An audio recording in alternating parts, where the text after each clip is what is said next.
2025년 8월 17일 뉴욕 주투례교회 주일 예배를 시작하겠습니다. 주께서 택하시고 가까이 오게 하사 주의 뜰에 거하게 하신 사람은 복이 있나이다. 우리가 주의 집 곧 주의 성전의 아름다움으로 만족하리이다. 시편 65편 4절. 찬송가 36장 주 예수 이름 높이 1절 부르겠습니다.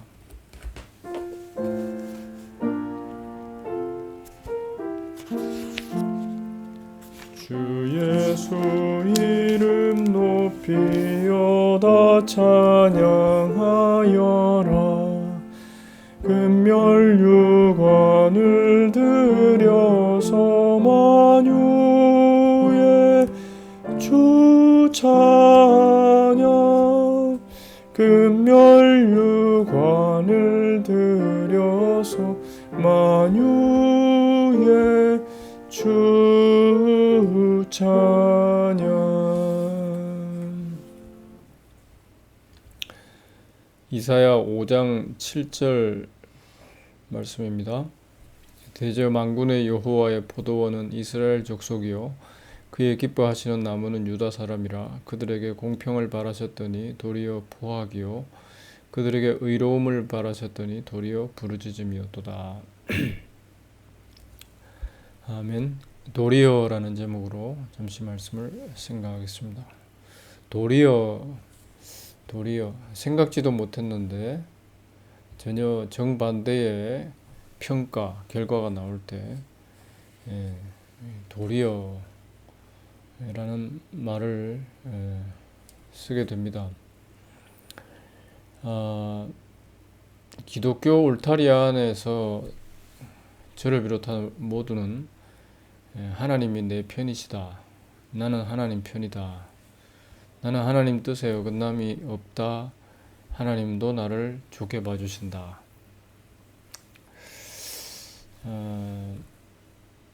나나 내 가족이 천국 가는 건 너무 당연하다. 예수 믿기 때문에.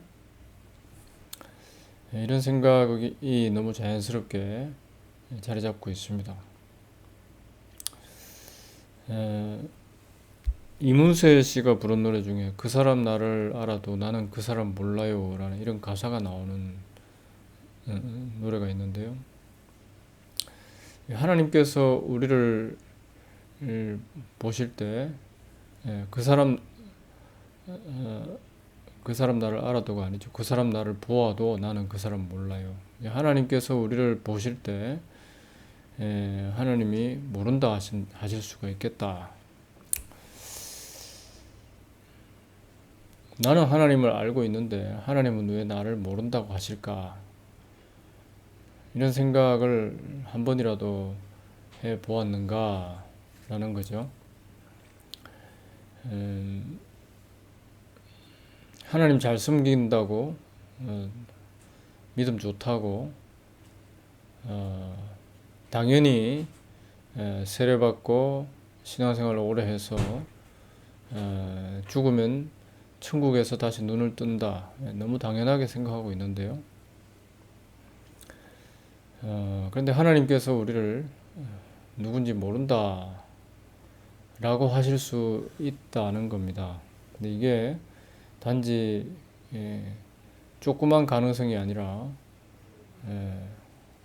우리 모든 인간을 향한 하나님의 메시지라면 이게 충격적인 게 되는 거죠.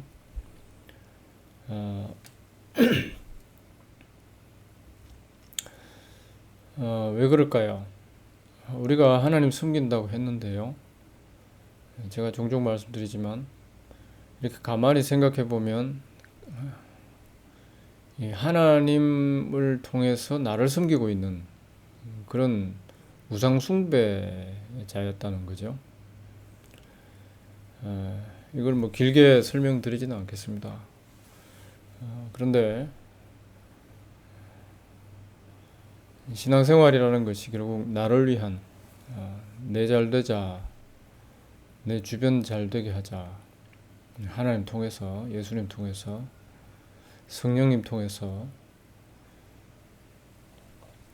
이런 마음이 있기 때문에 이걸 뜯어보면 결국은 나를 숨기고 있는 우상 숭배가 된다는 거죠. 예, 실제로 성경이 말씀하고 있는 이 약속의 하나님, 아들을 내어놓으시기까지 이 죄의 저주 아래에 있는 자기 백성을 건져내시기 위하여 아들을 내어놓으시는 이런 하나님의 일하심. 그래서 아들이 온통 영광 받으시고 아들로 꽉 찬 그런 아들의 나라를 만드신다고 하는 이 하나님의 이런 약속과 일하심, 여기에는 별로 관심이 없다는 거죠. 내가 금길 은길 걷고 황금집에서 사는 거기에만 관심 있지, 하나님의 아들의 나라 여기에 관심이 없다는 겁니다. 결국은 천국도 나를 위한 천국을 만들어 놓은 거죠. 당신들의 천국. 하나님께서 내세우신 하나님의 아들의 나라, 아들이 온통 영광 받으시고 영원토록 찬양 받으시는 그런 상태에 관심이 없고, 아들 하나님 성령님 핑계 삼아 내가 마음껏 즐기는 그런 또 다른 천국을 만들어 놓은 겁니다. 우상숭배죠. 이런 구제불능 상태이기 때문에 하나님께서 은혜라고 하는 외계적인 운동을 벌이신 거죠. 성도는 바로 이런 하나님의 은혜에 대하여 눈이 열리고 하나님께서 하신 그 은혜에 감격하고 그 은혜 앞에서 날마다 고개 숙이는 사람입니다. 오늘 본문에서 하나님께서 이스라엘에게, 유다에게 공평을 바라셨는데 포악이 있었고 의로움을 바라셨는데 부르짖음이 있었다. 교회나 우리 그리스도인들이 이런 말씀 보면 나와 상관없다고 생각하겠죠. 얼마나 공평하게, 얼마나 세상 사람들 볼 때 더 바르게 살려고 애를 쓰고 있는데 또 남들 다 하는 지저분한 일 안 하고 살려고 애를 쓰고 있는데 이게 무슨 말씀이신가? 이거는 멸망한 이스라엘 유다 얘기 아닌가? 성경은 그런 얘기가 아니라 바로 우리 자신의 얘기라는 겁니다. 하나님께서 바라시는 열매를 전혀 맺지를 못합니다. 나로 똘똘 뭉쳐있는 이런 존재. 2절의 말씀 보면은 극상품 포도나무라고 나옵니다. 하나님께서 가장 질 좋은 포도나무, 가장 열매가 아름다운 맛있는 포도나무를 심으셨는데, 가나안에 심으셨는데 들포도를 맺었다. 맛없고 씁쓸하고 신 포도를 맺었다는 거죠. 귀한 열매를 바라셨지만은 가치 없는 포도를 맺었다.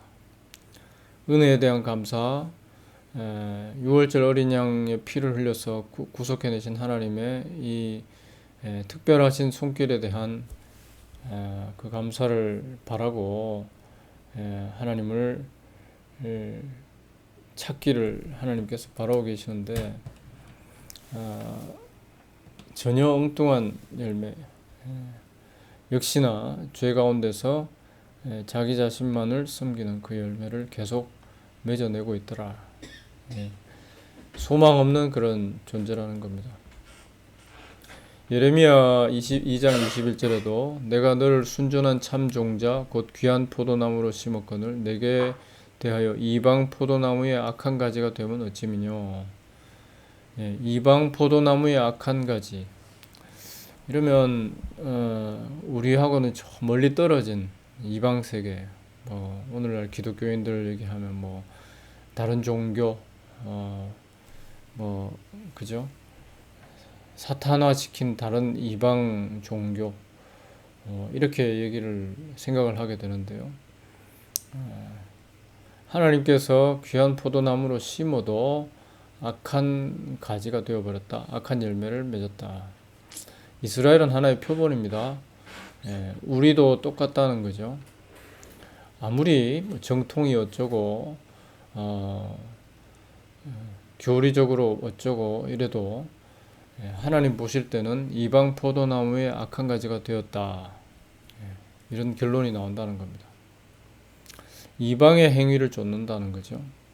이게 무슨 말이냐 하면 우리 인간의 본성을 쫓는다는 겁니다. 힘있고 강해지고 싶다, 높아지고 싶다, 이름 내고 싶다, 잘돼 보고 싶다. 어떤 중국 사람이 한국에 와서 지내면서 책을 냈습니다. 책 제목은 제가 기억이 안 나는데 얘기를 들었는데요. 이 중국 사람들의 그런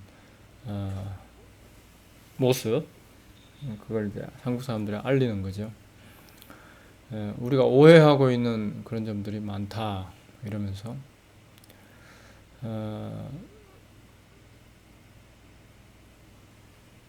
중국 사람들이 이 한국과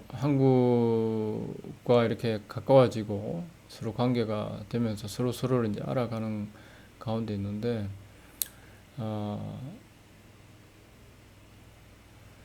이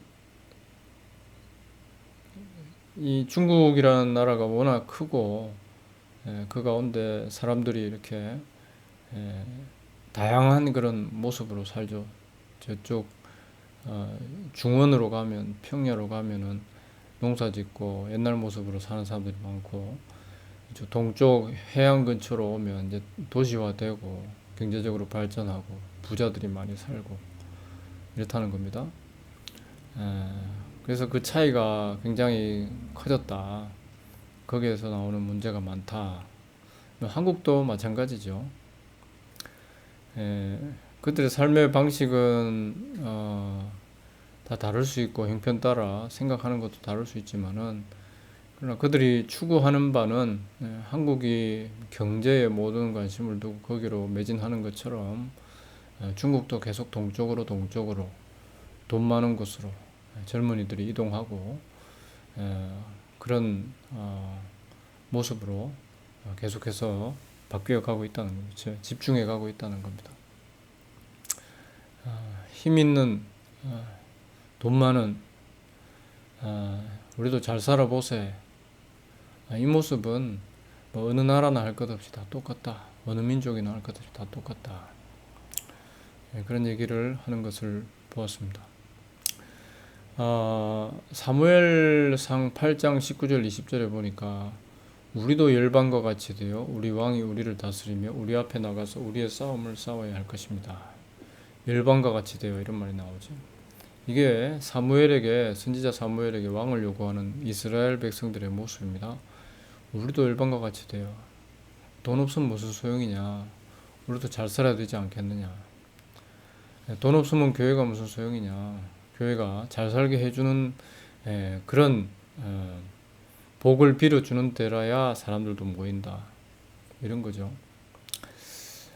들포도, 즉 자기 자신을 만족시키는 이런 들포도, 자기 자신만을 생각하는, 하나님 보실 때는 아무 가치 없는 이런 들포도를 맺는 이스라엘의 근원적 문제, 여호와를 떠나 스스로에게 관심을 두는 우상 숭배자였다는 겁니다. 이것은 뭐 세월이 지나서 어느 날 우상을 만들고 뭐 이렇게 섬기게 된 게 아니라, 하나님을 떠난, 선과 악을 알게 하는 나무의 열매를 먹고 인간이 하나님을 떠난 이후 그저 거기에서부터 계속되어져 온 일입니다. 여호와의 행하심을 관심치 않는다. 12절에 말씀하고 있는데요. 하나님의 행하심, 하나님의 뜻, 하나님의 손으로 하신 일을 관심도 두지 않고 생각지도 않는 그런 이스라엘. 그게 바로 우리들이라는 겁니다. 하나님이 하신 일이라는 것은 한 가지 집중되는데요. 유월절 사건입니다. 어린 양이 대신 피를 흘린다. 아브라함 시절로 올라가면은 여호와 일에 그 산에서 하나님께서 대신 이 이삭을 대신해서 수양을 잡게 하신 그 사건이 나오죠. 그리고 신약으로 가게 되면 하나님의 아들께서 유월절 어린 양의 실체 되시는 그분께서 오셔서 대신 십자가에 죽으신 바로 그 일입니다. 이것이 하나님의 행하심, 하나님의 손으로 하신 일입니다. 하나님은 이것을 위해서 오래전 영원전부터 뜻하셨고 또 그 일을 신실하게 열심을 다하여 이루셨습니다. 근데 사람들은 관심 없습니다. 제가 일하는 곳이 천주교 재단이라 거기에 십자가를 방방이 다 걸어 놓고요. 환자들 방마다 십자가, 예수님 십자가에 달린 모습 걸어 놓고 뭐 각종 성화들 걸어 놓고 합니다.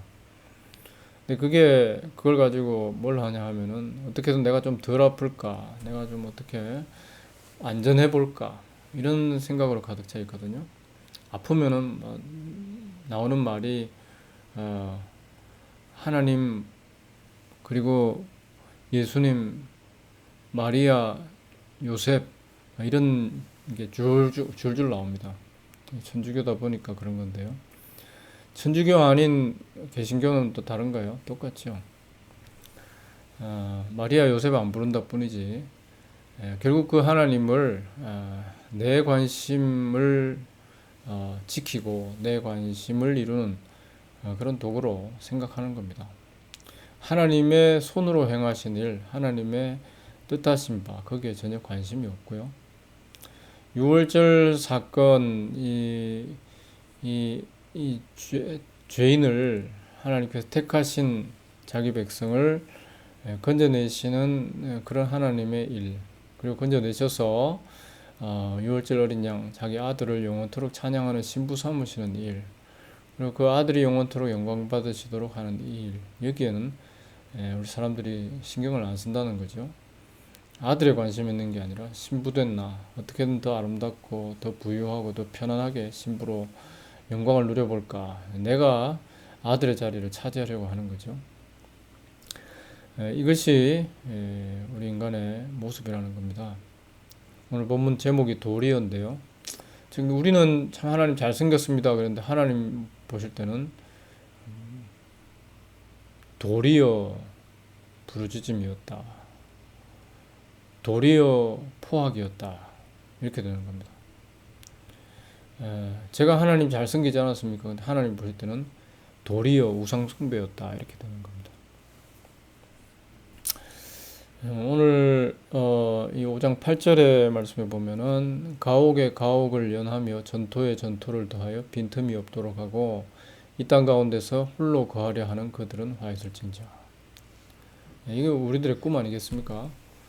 뭐 미국에 살든 한국에 살든 어디 살든 간에 내 집 가지고 내 땅 가지고 내 담장 쳐놓고 한 뼘이라도 남이 치고 들어오는 것은 봐주지 않겠다. 내 땅에서 내 홀로 잘 살겠다, 이겁니다. 우상 숭배를 잘 설명해 놓은 거죠. 이렇게 이방화된, 즉 죄로 가득 차 있는 이스라엘, 이것은 바로 우리 자신을 잘 보여주는 모습인데, 그렇기 때문에 결국은 멸망한다는 겁니다. 이스라엘은 다른 이방 민족을 통해서 멸망하게 되는데요. 땅 끝에서, 생각지 못한 곳에서 대적들이 와서 멸한다. 하나님의 심판 앞에 누구도 예외가 될 수 없다. 그런 내용들이 오늘 본문 5장에 잘 담겨져 있습니다. 이 이방 나라에서 사람들이 달려올 때 이스라엘 백성은 참 무기력하게 당하게 되는데요. 이방 민족의 모습을 이렇게 표현했습니다. 곰핍하고 넘어지는 자도 없고 조는 자도 없고 자는 자도 없고 허리띠는 풀리지 않고 신들매는 끊어지지 않고 빨리 달려와서 친다는 거죠. 사실 이스라엘이 가나안 민족을 칠 때 이런 모습이었거든요. 가나안 사람들이 간담이 녹아내리는 그런 위력으로 몰려왔습니다. 이스라엘이 힘이 좋고 운동을 잘해서 그런 게 아니라 하나님이 그렇게 만드신 거죠. 40년 광야 생활하고 애들 데리고 참 수많은 민족이 함께 이동하니 얼마나 그게 피곤하고 고단한 일입니까? 그런데 그들이 가나안 땅에 들어가게 될 때 그 기세가 가나안 사람들이 벌벌 떨 수밖에 없는 그런 기세가 된다는 거죠. 하나님이 그렇게 하셨습니다. 심판이 그렇게 임한다는 겁니다. 이스라엘이 한때 그랬었는데 오히려 반대로 하나님의 심판 앞에 또 그렇게 망하는 가나안의 입장이 되어버린다. 인간이 다 똑같다는 거죠. 다 우상 숭배하다가 자기 섬기다가 멸망하게 된다. 이 세상 모든 것들은 저를 비롯한 모든 우리 인생, 이 세상 모든 것은 하나님께서 태우실 때 태워질 수밖에 없는 죄악의 지푸라기들이라는 겁니다. 그래서 이런 우리의 죄악의 현실을 파악하는 게 복이다라는 거죠. 예레미야 2장 19절에 보니까 하나님 여호와를 버림과 내 속에 나를 경외함이 없는 것이 악이고 고통이다 이렇게 되어 있습니다. 하나님이 있든 말든 내가 잘 되면 그게 최고다라는 것이 우리 인간의 생각인데요. 그냥 명패만 기독교라고 해놓은 거죠. 나 섬기기에 여념이 없는데 사실 그 자체가 고통이다라는 겁니다. 아무리 우리가 부요하고 편안한 인생을 사는 것 같아도 우리 안에 나 섬기기로 그 여념이 없는 그 자체는 그것이 바로 악이고 그게 고통이 된다라는 겁니다. 이런 고통을 아는 사람, 이게 하나님 만들어내셔야 되는 겁니다. 이런 고통을 전혀 모르거든요. 편안하기 때문에. 나 섬기기에 여념 없는 이 자체가 얼마나 소망 없고 암울한 것인가 하는 것을 발견하고 하나님 앞에 엎드리게 되는 사람이 복이라는 겁니다. 대저 만군의 여호와의 포도원은 이스라엘 족속, 그의 기뻐하시는 나무는 유다 사람이라. 공평을 바라셨더니 포악이요 의로움을 바라셨더니 부르짖음이었도다. 의로움을 바라셨는데 오히려 누군가를 괴롭혀서 그 괴롭힌 사람들이 하소연하는 소리가 가득 찼다. 이게 이스라엘 모습이고 오늘 본문의 내용인데요. 이스라엘의 모습이고 우리의 삶이라는 거죠. 그러니 이렇게 들포도 맺을 수밖에 없는 나 섬기기로 가득 찰 수밖에 없는 이런 죄인에게 좋은 열매가 맺혀진다. 즉 은혜의 주를 감사하고 아들을 찬양하는 아들만을 높이는 새로운 모습이 나타난다는 것은 하나님이 하신 일이라는 겁니다. 요한복음 15장 5절 6절 말씀 읽고 말씀을 마치겠습니다. 나를 떠나서는 너희가 아무것도 할 수 없음이라. 사람이 내 안에 거하지 않으면 가지처럼 밖에 버리워 말라지나니. 즉 주를 떠나서는 아무것도 못한다. 아무리 좋은 열매를 맺으려도 맺을 수 없다. 참 포도나무 대신 주님 안에 있어야 주님 안으로 들어감을 받아야 주께 접붙임을 당해야 비로소 거기에서 주 예수 그리스도 하나님의 아들 구세주라는 복된 열매를 증거하는 이름을 증거하는 복된 열매가 나타나게 된다는 거죠. 그렇지 않으면 가지처럼 밖에 버리워 말라질 수밖에 없는 아무것도 할 수 없는 존재가 바로 우리들이다. 지금도 교회에서는 할 수 있습니다 라는 메시지는 계속되고 있습니다. 도리어라는 말씀을 기억해야 되겠습니다. 할 수 있습니다. 맺을 수 있습니다. 그랬는데 맺힌 열매가 뭔가요? 주님 기뻐하시는 열매라고 또 스스로 다 그렇게 자평하고 있지만은 그러나 그 열매라는 것이 결국은 나를 즐거워하는 나를 위한 그런 일들에 불과하다. 말라 비틀어진 뼈다귀에 생기가 돌 수 없듯이 죄 가운데서 나 섬기기에 수천 년을 이어온 우리 인간이 아담 이후로 계속 그 우상 숭배에 길들여진 우리 인간이 거기에서 벗어날 길은 없다. 불에 태워질 것밖에 안 남아있다 이거죠. 그런 우리가 주를 드러내는 도리어 악한 열매만 맺는 우리가 주 예수 그리스도 복되신 이름 증거하는 아름다운 열매를 맺는 그분만을 찬양하는 전혀 새로운 열매가 맺힌다는 이 자체가 하나님이 하신 일이고 놀라운 복이다라는 게 되겠습니다. 이런 복이 우리 가운데 생각지도 않았는데 솟아날 수 있기를 하나님 앞에 간구하시는 우리 모두가 되기를 바랍니다. 기도하겠습니다. 하나님 아버지, 자신만 섬기는 이런 죄, 우리도 알 길 없는 이런 우상 숭배의 교묘함, 거기서 벗어날 길이 없습니다. 눈만 뜨면은 내 생각으로 나를 위한 그 무엇을 위해서 발걸음을 옮길 수밖에 없는 죄인입니다. 불쌍히 여겨주시고 참 도리어 죄악 가운데서 멸망당할 수밖에 없는, 좋은 줄 알았는데, 선한 줄 알았는데 도리어 악했고 우상숭배자였다는 것을 늘 깨달으면서 우리 주님의 은혜를 더욱더 간구하는 우리 모두가 되게 하옵소서. 예수님 이름으로 기도합니다. 아멘. 찬송가 36장 주 예수 이름 높이요 4절 부르겠습니다.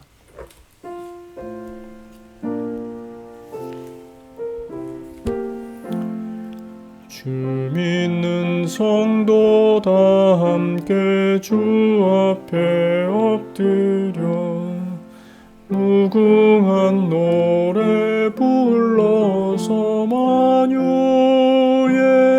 주 찬양, 무궁한 노래 불러서 만유의 주 찬양. 주 예수 그리스도의 은혜와 하나님 사랑과 성령의 교통하심이 모든 흩어진 주의 백성들과 함께 있을지어다. 아멘.